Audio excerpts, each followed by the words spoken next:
So shipping is the backbone of the global economy. The vessels carry more than 80% of the goods traded around the world. But with the overwhelming majority of ships still running on fossil fuels, there's a clear price for the environment. The sector accounts for about 3% of global emissions, spewing more CO2 into the atmosphere each year than Germany, or the equivalent of 283 coal-fired power plants. Cheap solutions aren't easy to come by, and today we are here with Jan Dieleman, the head of shipping for Cargill, and also the chair of the Global Maritime Forum, to talk about decarbonization in the sector. Cargill is the world's largest agriculture commodity trader, and it holds some 225 million metric tons of cargo around the world. The company has some 700 chartered vessels on the water at any given time. So, Jan, thank you so much for being here. And talk to us a little bit about why is it so hard to decarbonize the shipping industry, and why has the industry been behind? Well, thanks for being here with me today. So a couple of things I would say. What you said earlier is that the maritime sector as such is a sector which I don't think is very known to people. But it's extremely important, as you say, for world trade. 80-90% of what gets moved around on the world gets moved by ships. It's also the most efficient way of transporting things around. But as you said, the emissions, if you add them all up, are enormous. I think if you put it as a country, would be number 6, somewhere in between Japan and Germany. So that's significant. So I think what we can say is that if we're not able to decarbonize the maritime sector, we won't be able to get to the 1.5 degrees. So I think something people sometimes forget. So why is it so important? It's first of all, it's a vast industry. Many ports. It's global. You have the high seas, which is very different than what you see land-based. And it's very difficult to find solutions. So it's one of the hard-to-abate sectors, as we called it in the Paris Agreement. So there's not that many solutions what you can do. For instance, on batteries, they might play a role on intercoastal, maybe on the waterways, but it's impossible to use this on the high seas because we did a calculation. You would need as much space for the batteries than you would actually need for the cargo. So you could be theoretically sailing around, but you couldn't move any cargo. So that's not really sustainable either. So I think it's really interesting that you talk about the batteries there, because I think a lot of people would think, if we can switch to electric vehicles, why can't we just electrify the ships? So talk to us a little bit about that difficulty and what are the fuel options available if we can't go electric? Yeah, so as Cargill, we've been on the journey on decarbonizing for quite a while. It's not an easy journey, I have to say. We are a leader in the industry, and we also want to lead in some of the topics which are complex. I don't think you can lead just in the easy things. And we also think that there's huge opportunities because what we just talked about, the whole energy transition, if you got that right, there's also huge opportunities there. So we really look at it from 2 sides. If you look at what you can do today to decarbonize the sector, you have basically 2 options if you really take a step back. The one is all around efficiencies, and the other one is around low or zero carbon fuels. If you go to the efficiencies, there's a couple of things you can do. One is all around the supply chain management, making sure that ships end up in the port at the right time, right place, which is something that sounds obvious, but is still not happening everywhere. You can do things around weather routing, taking the best routes, data-driven, is something that we're also looking at a lot. And there's a host of things you can do around the ship itself. There's things you can do with paint, and people would say, what does paint have to do with decarbonization? But if you have low friction paints, you can actually save a lot of fuel because you're going a lot smoother through the water. You can do a lot of things in the engine room, power limitations, all kind of things like that, but also very simple things like LED lights. And a lot of ships today, when they come from the yard, they don't even have LED lights. So there's a lot of things you can actually do on the efficiency side. What is nice about the efficiency side, they all have a payback. Because you're saving fuel. If you're saving fuel, you're saving money. So the sector is really trying to double down on this and really also making sure that we make the problem of the new zero or low carbon fuels a lot smaller. So when you go to the low carbon fuels, there's a couple of things you can do. There's LNG, which has not really gained a lot of traction in the industry. It's quite expensive, some carbon savings, a lot of controversial around the methane slip and all these kind of things. And I don't need to go in there today. Then you have something that is really, really interesting, I think, is the biofuels.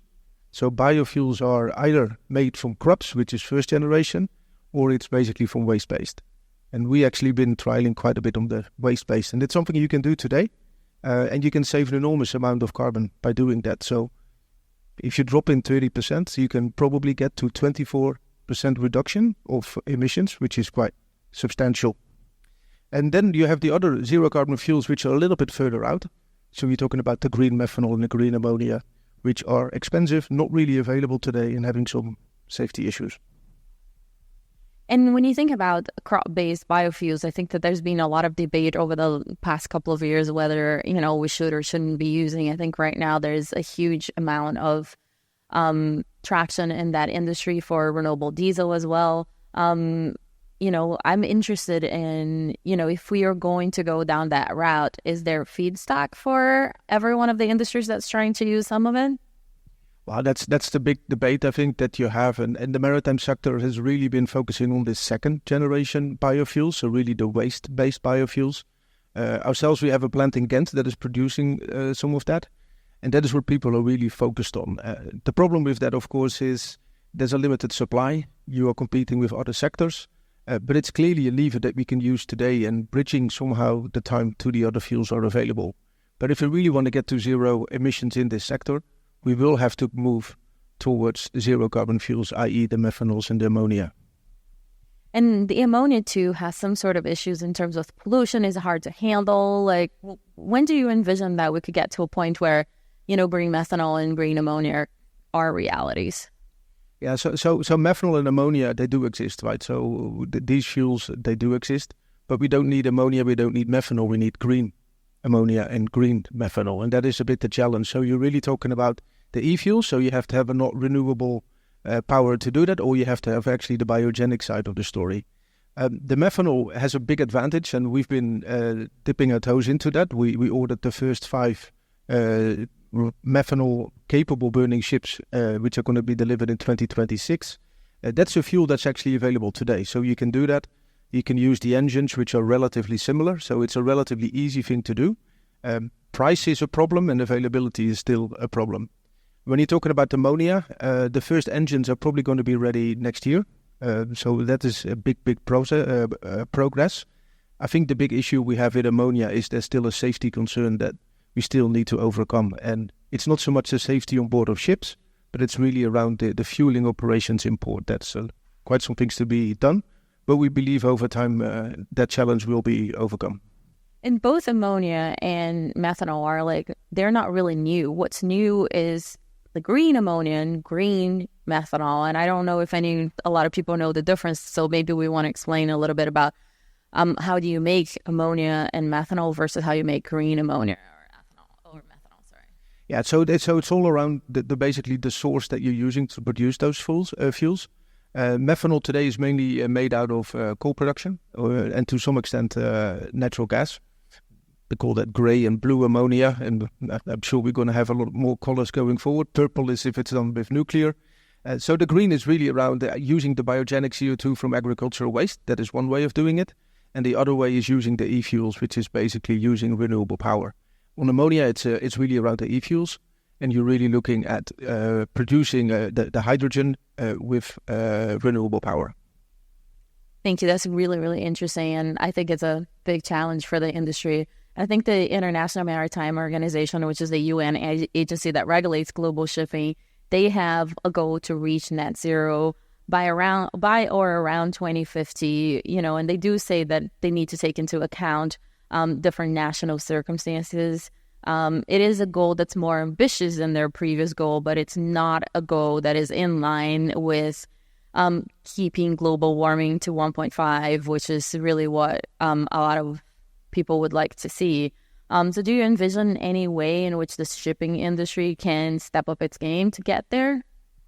Yeah, so I think looking back on the sector, I think we've come a long way. 5 years ago, when I would have a discussion around green shipping, as we like to call it in the sector, there was a lot of pushback. It was not going to happen. It's too complicated, hard to abate sector. And there was always something that was a reason that it was not going to come because it was too complex. a lot of changes in the meantime. And I think when you ask people in the industry nowadays, most people will agree that shipping has to do its fair bit in the energy transition. I do think a lot of people, and to be honest, for the right reasons, are still a little bit struggling how to do it, who's going to pay for this, and all the other questions with that. So I think that's a starting point. Then I think the IMO, what they've done in the MEPC 80, that's one of the meetings that they have to decide these kind of things. I think it's been a landmark decision, and I think it's the first industry actually that has been able to globally come up with a ambitious plan on how to do this. And the IMO, as you said earlier, the International Maritime Organization, is a UN organization. So you have to get 190 plus countries aligned on something, which is not easy. And I think it's quite commendable that they've been able to do that.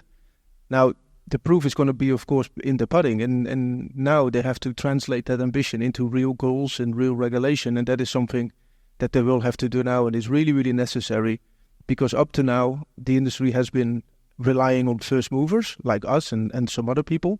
But if we really want to scale it, we need a regulator to back this up.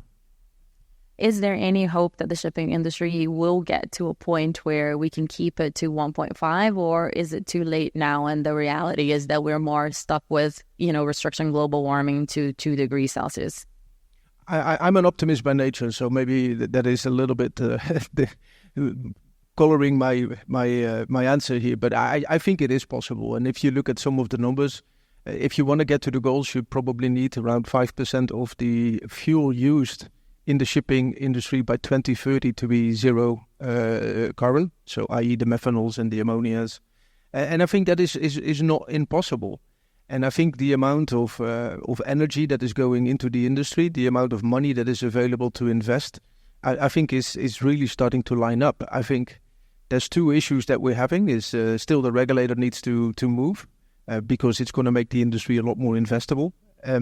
And the second thing is we also need to realize that we are competing with other industries, and all industries have the same goal of decarbonizing by 2050, and we're all competing for the same fuel. So that's going to be a little bit of a challenge.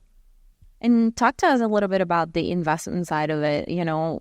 There's so much uncertainty in various countries on what the regulation is going to look like. And, if you are an investor, you might be thinking, why am I going to invest in building a ship with technology A if I don't really know that that's what my country will back, and then I'll go to technology B? So what is the investing environment looking like right now? Well, it's actually been surprising how much activity has been taking place. There is a group of people rightfully that say, let's wait and see, because I don't know what to order, I don't know what to invest in, and nothing happens, which I think is just a temporary phase that we're in. But we also see a big sector, and I would say mainly on the container lines, where all new ships that have been ordered are actually ordered with a dual fuel capability, and most of them is some of them is LNG, some of that is the methanol side. And I think that is really based just on societal demand. It's not really based on the regulator. So there is real demand, especially in the container sector, where you're very close to the end user to actually pay for this additional cost. And if you take that per unit, it's actually quite affordable. So you're seeing not just yourselves, but others follow suit and really try to order those ships with, new technologies? Yeah, so we've seen it mainly in the container sector, that is one, but also in the bulk sector, which is a little bit more, I would say a little bit further away from the end user, a little bit more complicated to make that connection. When we ordered the first 5 ships, that's about a year ago, there was actually another 10 done by other people. So, and that's actually what we like to see. We like to lead, but we also want to see other to follow suit, and then to make sure that this becomes the standard and not just something that we are focused on. So we're really trying to move an industry in that respect. You've all seen the video that has Pixie's Ocean, which is the Cargill chartered ship, as an 80,000-ton bulk carrier that now has something called the wind wings.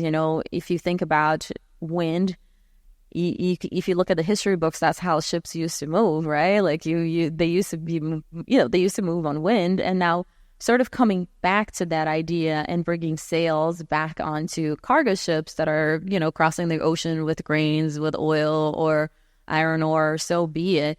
Tells us a little bit more about how that idea came about, the technology, and what are the advantages. Yeah, so we've been intrigued by wind for a very, very long time. And actually, more than a decade ago, we actually experimented with kites. And to be honest with you, that didn't work. And it also put us off a little bit. We got a little bit scared of innovating for a while. But when we started to look at the decarbonization, because in those days it was just around the fuel efficiency play.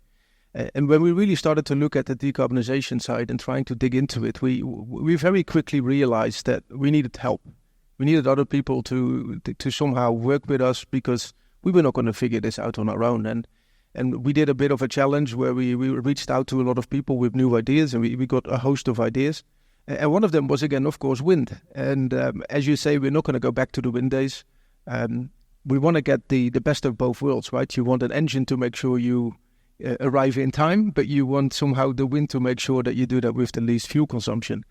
So that's where the wind-assisted propulsion was born. And we started to work with a company called BAR Technologies, and BAR stands for Ben Ansley Racing. He's an America's Cup winner. He was also very much involved with people from Formula One. And if you want to win in those sports, you basically win on data. So what they've been really, really good on is really using data, using modeling, and taking the latest art. So we really combined the best of top sports with a hard-to-abate, hardcore industrial kind of sector like the shipping. And the innovation has been amazing. Last August, we put the Pyxis Ocean out. It's a ship that has been retrofitted, so it's a ship that was not built for wind. It's a ship that was already on the water. It has these two massive wings on there, which are 38.5 meters tall. That is as high for people who've been in Paris as the Arc de Triomphe. So it gives you a little bit of a sense of how big they actually are. They're retractable, so when you get in port, you can actually load and discharge. And they really look a lot like airplane wings, I would say, made of the same composite as you have in windmills. And the ship is completely censored. It's the most censored ship in the world, I think, with a lot of data that we're getting from there. It has cameras on it, and it's really been a game changer for us. And there she is, and it's been great. I know you've been testing it. I think, and correct me if I'm wrong, but I know that the Pyxis Ocean went from Shanghai to Singapore, it went to Brazil, and I think then it went from Brazil from the Netherlands. How are the trials going? And I know that initially you talk about, that wind wings could actually help cut fuel use by a fifth. Did that happen? Talk to us about how the trials have gone so far. Yeah, so when we put the Pyxis Ocean on the water 6 months ago, and we announced that to the world, so to speak, we also made the commitment that we were going to share the results, because as we said earlier, we want to move an industry. We want to make sure that people see what actually the wind could do. And at the time, to be honest, we didn't know if it was going to work. We took some risk. Of course, we thought it was going to work, otherwise we wouldn't have done it. But there was a lot of question marks. So when we put it on, the ship actually did what you said, basically crossing the Indian Ocean, Pacific Ocean, went around Good Hope, ended up in the Atlantic, did Cape of Good Horn. So we basically had a very good picture of how it actually develops in all the areas. So there was a couple of things for us important to test. One was, is it actually technically working? Are the wings going up and down when they need to? It's a very easy system, green, orange, red, and it worked really well. So that one, I would say, green marks, very well done. The other thing for us was important, going back to what I said earlier on the kites that we used, is how's the crew actually dealing with this? Because it's a little bit less intervening for the crew than the old days, but you still need the crew to be excited about this to really work. And the crew was really, really happy to be on board of this ship. They actually managed at some point to outpace the storm, so they were very happy with that. And so it was a very good experience for people as well. And I think when we talk about decarbonization, we sometimes miss the human element, and I think it's an important one to basically have in there. Then the other thing that we were testing was the customers, right? Because we put this out and we wanted to see how customers were really reacting.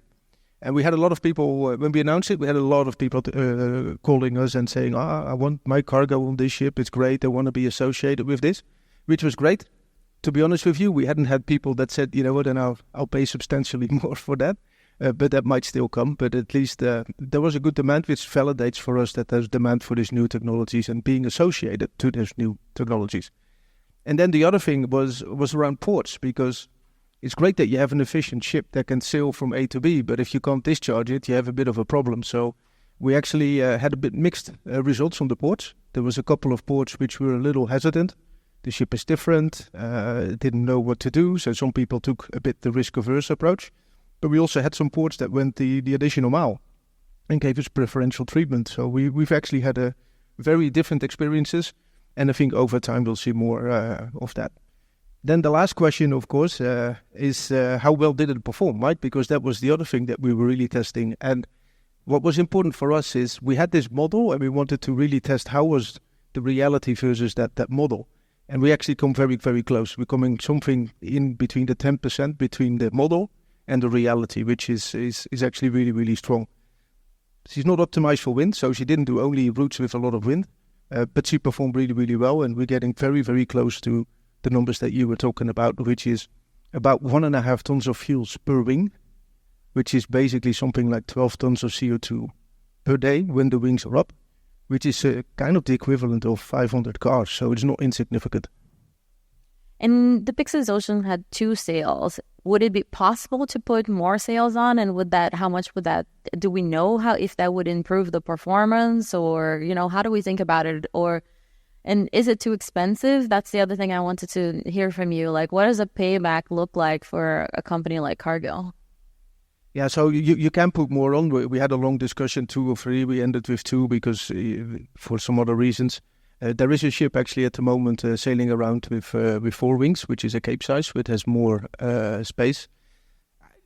For wind, we also have to be realistic, right? Not every ship is going to be suitable for wind. Not every route is going to be suitable for wind. So it's going to be a little bit of a give and take.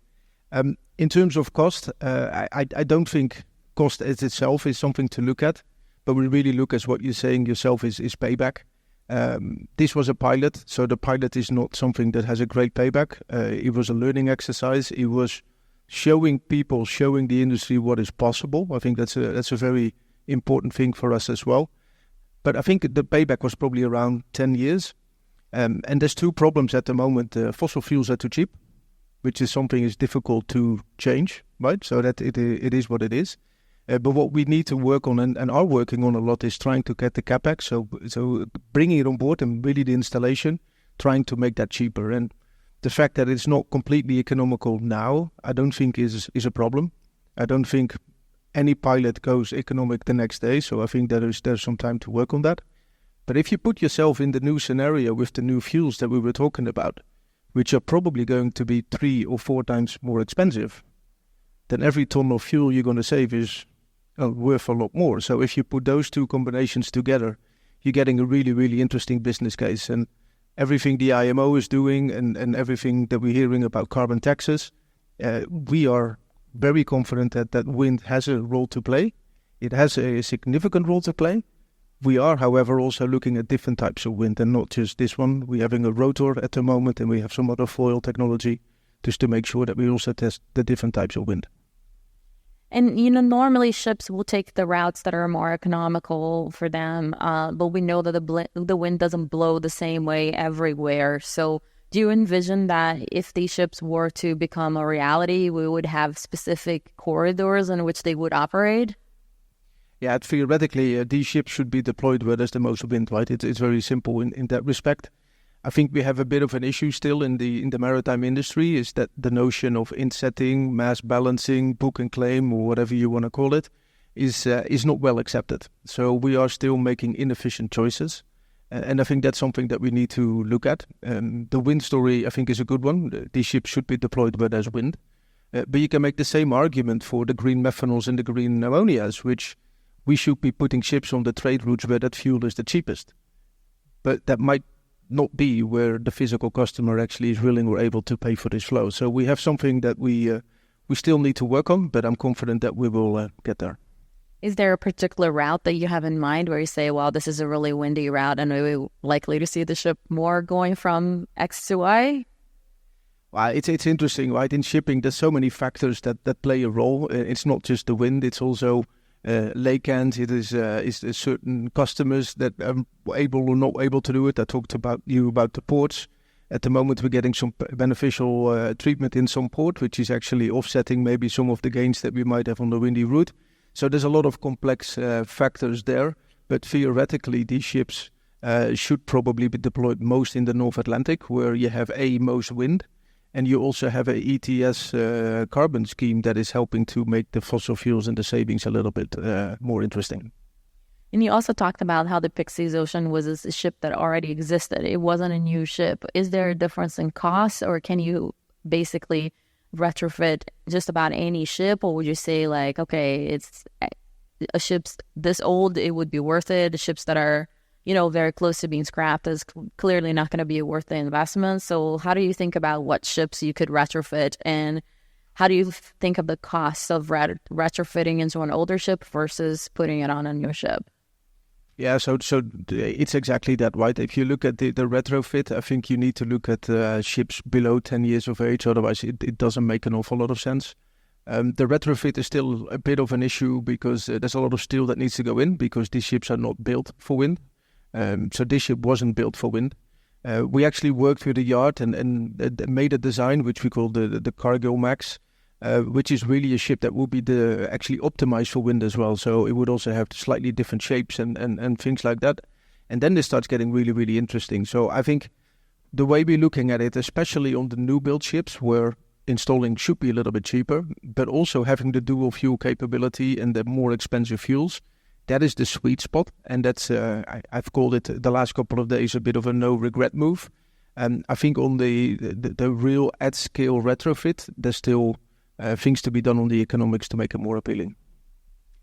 Cargill has been very public with this project. I think we've seen it on the news, and you probably have seen on Bloomberg News itself several times. It's a really interesting way of thinking about how to decarbonize the sector. It's curious. It takes you back to your history lessons. It takes you back to sports. So it's obviously a very appealing story. But we know that Cargill has higher emissions than a lot of its peers, and part of it is because Cargill has a shipping division. So how can you show the public that this is just not one more project, it's not simply just greenwashing? Well, it's fair, right? And there's a lot of greenwashing happening in the world. I think we all know that. There's a lot of greenwashing also happening in the sector, to be very frank with you.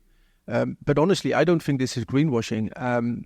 If I just look at the focus that we've had over the last many, many years, is really to try things and to move things and to come up with some real kind of things on the water and not just promises on what we're going to do in 5 years or 10 years' time. And I think we have a lot of proof points. We started 7 years ago, the first one to basically report our emissions and make them public. You can go and look them up.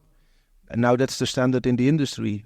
We started to join a lot of the institutes to trying to figure out the fuel paths, the Merck McKinney Institute, the Global Maritime Forum, etc., etc. We tested a lot of energy-saving devices. We did the wind, and not just this one, but we also have 2 other technologies of wind where we don't know if it's going to work, but we're really willing to try. And we're also the first one that actually ordered the first 5 methanol-ready burning ships in the sector. So I think we're trying to do a lot of things. You can always argue we should do more and we should go faster, but we're really trying to pull our weight and lead also from the front in these kind of things, which are not obvious and are complex, to be very frank with you. And do you have plans already now that the ship is tested? I know you said it's still not economical, but when you look forward, do you plan to, retrofit it into more ships or get new ones? Or what does Cargill's plan look like? Yeah, I think with this pilot, we've proven that wind has a role to play in the energy transition, and actually a significant role. Because again, right, if these fuels are 2, 3, 4 times more expensive, if you can save 20%, that's saving 20% of a problem. And it also helps to make these fuels available for other sectors again, right? So I think that there's really something here which is very, very important. So what we're doing is we are looking at putting wind specifically on those 5 ships where we have the more expensive fuel that we will be burning most likely. We are still working on retrofitting programs as well. So we really believe this has a role to play, and there's definitely going to be more ships with wind in our fleet going forward. That's really good to hear. I think the one interesting challenging that the shipping industry has in general is that the IMO rules and their ambition to reach 2050 net zero isn't really enforceable, right? It depends on every country stepping up their game and saying, I am going to translate this into legislation. and legislation isn't being translated the same way in different parts of the world. So maybe we start here with the European Union. I think the European Union has an emissions trading system in which people who are, the companies that are polluting need to pay for carbon. And, the ETS system has now been extended to shipping. The estimates out there is that this will add a 3.6 billion bill just this year. Talk to us a little bit about the challenges of the different legislations. And I think the first one is the EU because it's so prominent right now. Yeah, so on the IMO, to start with that, I think it's also going to deter, depending a little bit on how this is going to get written into regulation, because there is clearly regulation that is still not ratified, if you look at the scrapping convention and stuff like that. But there's also the 2020 fuel change that we did from high sulfur to low sulfur, which was implemented globally from the one day to the other. So they have proven that they can actually make it enforceable. So let's see how that goes. If you look at the ETS, I think it's clear Europe gave a clear signal to the IMO and saying, if you're not going to do it, we're going to go ahead. And I think that's right. It's a lot of complexity. It's not easy, but I think it gives the right signals for the industry to do so. The industry is not used to this. This industry is used to a single fuel, a single regulator, and now we're ending ourselves up with multiple fuels and multiple regulators, which is going to make it a lot more complex, I would say. And when we think about the challenges, I think that if you look at the European ETS, you'll already hear loads of talk about how can we skirt the rules? How can we as a company, unload our ship in Morocco or unload our ship in Egypt or unload it nearby and they take it to Europe the other way so that you can kind of skirt the regulations. Do you envision a lot of those things happening? And do you think that maybe a block of countries starting to impose something ahead of others will create challenges like this for the sector? There's always questions on this, right? And whatever regulation you put in, you will always have people that are trying to outsmart the regulator, and that will happen again in this case. The way they're implementing it is also in phases, so they also leave room to somehow tweak it and make it a little bit more robust over time. So I'm personally not too worried about that. You might get some retaliations that some people see this as a kind of an import ban, and there's going to be a little bit of pushback here and there. But in the background, the IMO is actually working with the backing of all countries on a carbon scheme as well. So I think as long as that carbon scheme moves ahead and we're going to get something that is meaningful, I think at some point you could even envision that the ETS is going to disappear and just gets folded into the overall regulation. But I think it's something that the sector needs, and I'm fully behind that. And is paying a price for carbon the best solution out there? I think there is no silver bullet in technologies. There's also no silver bullet, I think, in regulation. I do think putting a price on carbon will help in the transition. Of course, there's also the other side of it, and getting more of this public-private kind of initiatives and the green corridors, as they call them, where we could get some incentives, which would also be very, very helpful. But the sector could also look at things, what is happening, for instance, in the car industry, where you could also put a deadline on a certain day and say, as of 2035 or whatever the number would be, you can only deliver the ships on the water if they have a dual fuel capability. That is also something they can do. Like in Europe, some countries have said no more fossil cars can be sold as of date X. So they could also go that way. So I think it's a mix of operational measures, a price on carbon, and maybe somehow an end date on fossil fuel capability burning ships. And how big of a challenge it will be also, because here we are talking about the European Union and talking about the US, talking about the developed nations, but how big of a challenge will it be for the developing nations to be able to get on the bandwagon here? Yeah, there's a whole discussion, and that's not just in our sector. I think it's a broader discussion on a just transition, right? And I think everybody agrees that needs to be just. I think the definition of just is not that easy to determine. But what you see very clearly in the IMO proposals is that there is a piece where some of that would go to developing nations. There is some of that which could be invested in infrastructure, because don't forget, developing nations could play a huge role in this energy transition, especially when you talk about the need for solar, the need for wind. There's a lot of things you can actually do and promote that in those kind of countries. So I think it's going to be a complicated discussion, but I'm certain that we will find a solution for that.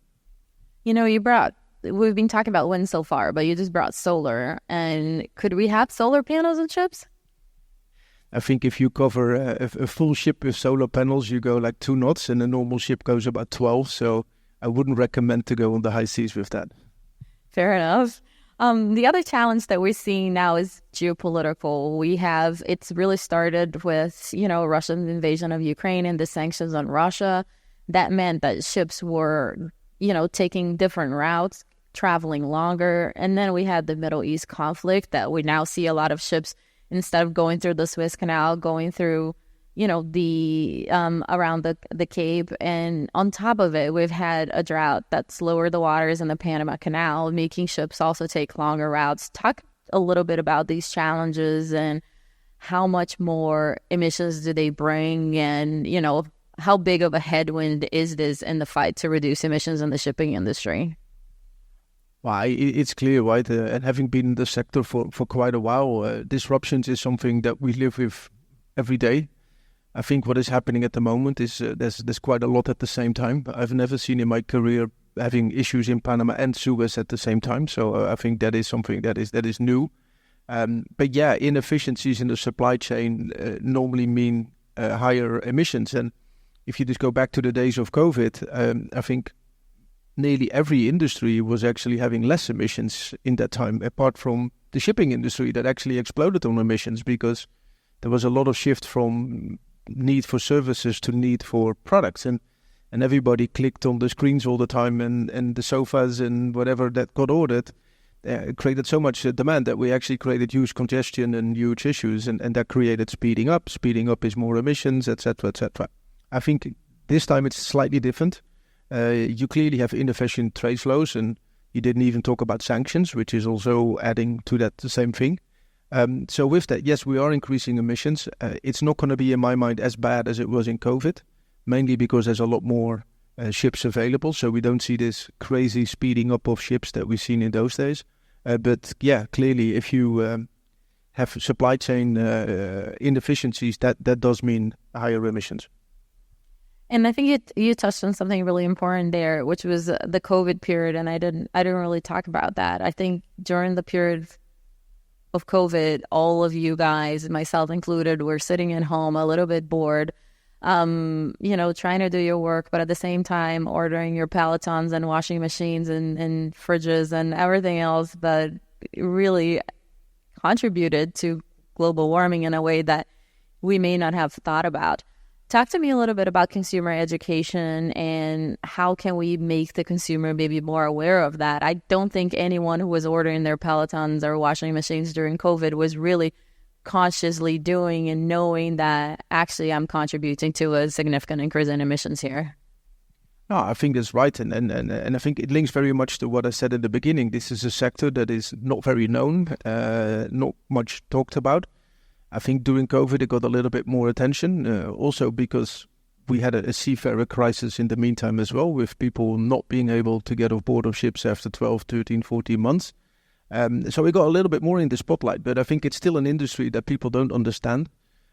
People don't understand where their food is coming from. People don't understand where their products are coming from, and people don't understand what the emissions footprint is that comes with that. So I think we would all benefit from more transparency in that case, and really making sure that people can have an educated choice on what to buy and maybe what not to buy. And can you also explain, like during COVID, the big issue was not necessarily more ships, but was the speed at which the ships were going? Explain to us how it works. Like, why did we accelerate? Why was it the speed going up, and why does that mean actually more emissions? Yeah, if you look at ships, they're designed for an optimal, which reduces the emissions, or at least reduces the fuel consumption. If you go over that, you exponentially start burning more, which also creates exponential more emissions. So why do people do that? It's clearly because there was more demand than supply. This is an industry where demand can fluctuate day to day, month to month. but it takes 2 to 3 years to build a ship. So there was clearly a mismatch of supply and demand. And what you see is if there's a high demand, then you speed up because you want to do as many holes as possible. The crazy thing that you see then sometimes is people are speeding up and then to find themselves waiting for 2 weeks in the port. And that is something that has not been very smart. Going back to the consumer, we talked about the consumer and, the consumer now more and more wants to know where the food comes from, whether it was grown ethically, what are the emissions attached to it, to the products that they buy as well. But are they ready to pay the price that it really costs? Well, it's an interesting one, right? We always talk about the cost. That's why I think it's so important to focus on these emission reduction ways that are out there, and that's where wind really fits in, right? Because you make the problem smaller. You could argue that for society, actually, the price of not doing is maybe even higher, and probably even higher than doing something. So I think that's what I would start.